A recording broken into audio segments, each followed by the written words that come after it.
At nagsimula na nga ho guys yung drama ni Senator Bato de la Rosa kung bakit hindi maipinta ang takot niya na makapasok ang ICC or yung International Criminal Court sa bansang Pilipinas. Sabi niya, ito statement niya guys sariwang-sariwa, January 24, 2024. Senator Bato de la Rosa, takot ako na makulong. Dahil kawawa yung mga apo ko, hindi ko na makikita. Nagsimula na nga guys yung mala television na drama ni Bato. Dapat sumali to dito sa dito sa ABS-CBN, nag-audition to kasi swaktong-swakto yung kadramahan niya pero hindi siya naawa. So humigit kumulang 30,000 innocents were killed during the failed drug war ni former President Rodrigo Roa Duterte. Ganyan din ho yung sinisigaw ng mga pamilyang nategi dahil sa palpak na drug war ho ni Digong. Maawa kayo. Meron din kaming pamilya. Yan din ho yung binuboses nila pero ang tanong, naawa ba kayo? Hindi. Diba? Hindi. Talaga nga namang dapat bigyan tong si Bato ng ng reward. 'Di ba? Kasi best actor sa buwang January. 'Di ba? Parang kulang na lang camera. 1 2 3 action.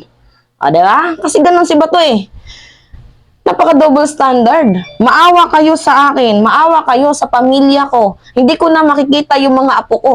Pero ang tanong kayo, naawa ba? Diba? Anyway, bakit na nga ho ganoon?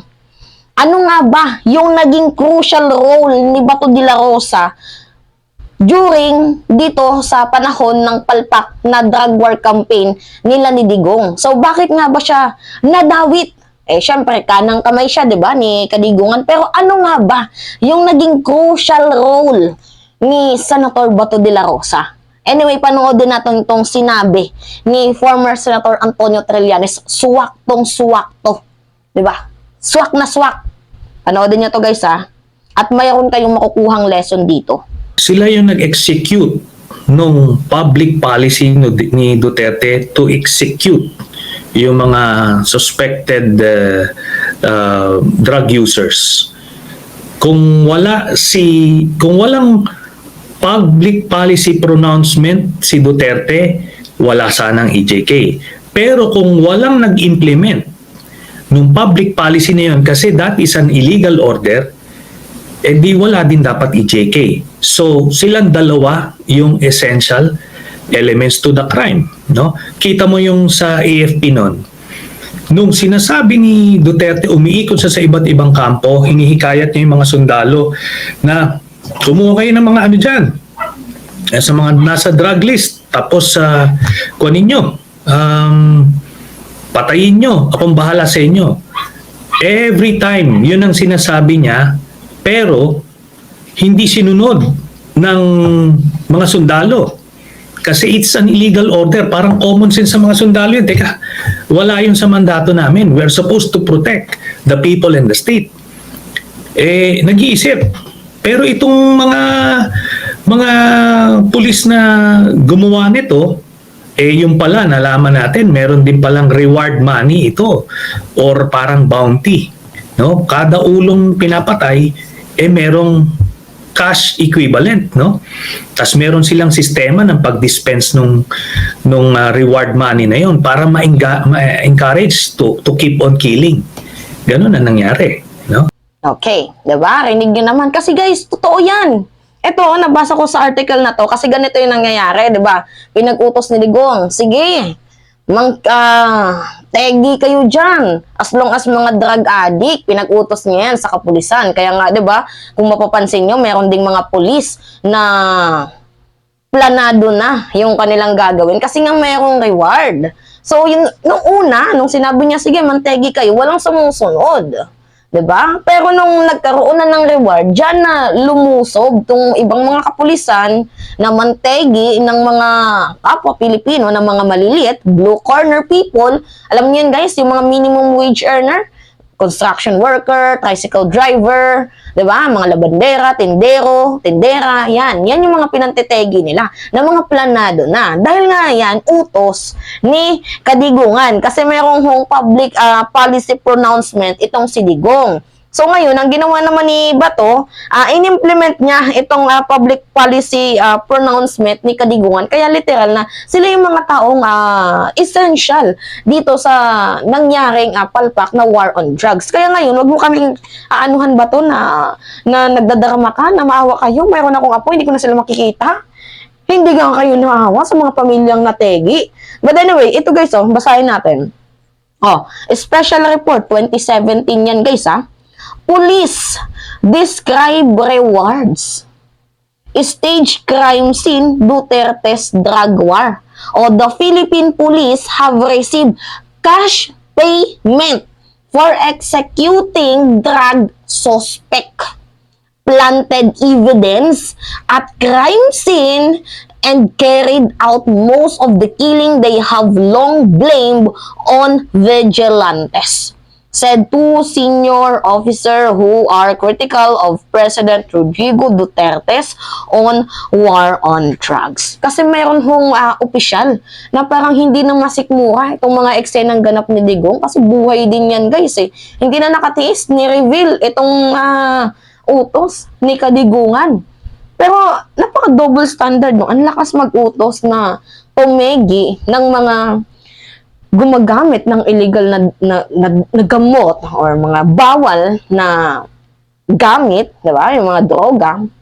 Tapos malalaman natin sa statement ni Las Cañas, sa first conversation statement ni Las Cañas, kay Las Cañas to na siya daw ay drug of all the drug lord of the southern Philippines.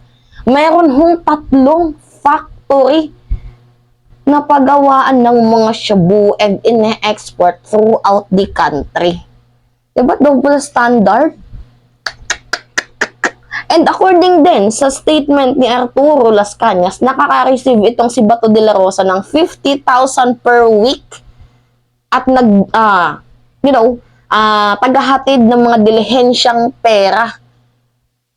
Pero I hope the ICC get a further investigation about this certain issue kasi, talaga nga namang napaka hindi makatao nito.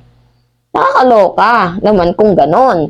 So, kaya nga takot na takot itong si Bato de la Rosa kasi napaka-crucial ng kanyang naging role nung panahon ni former President Rodrigo Roa Duterte. And they think they are, powerful person na wala nang katapusan. Diba kala nila forever sila na nag-hold ng power. But, ang buhay ay parang gulong. Minsan nasa taas, minsan nasa ilalim. So, diba, karma. Kung ano yung ginawa mo sa kapwa mo, yun din ang babalik sa'yo. Pero kung wala ka namang ginawang kasalanan, patunayan mo ang sarili mo. Diba, humarap ka sa International Criminal Court. Harapin mo ang husga sa'yo.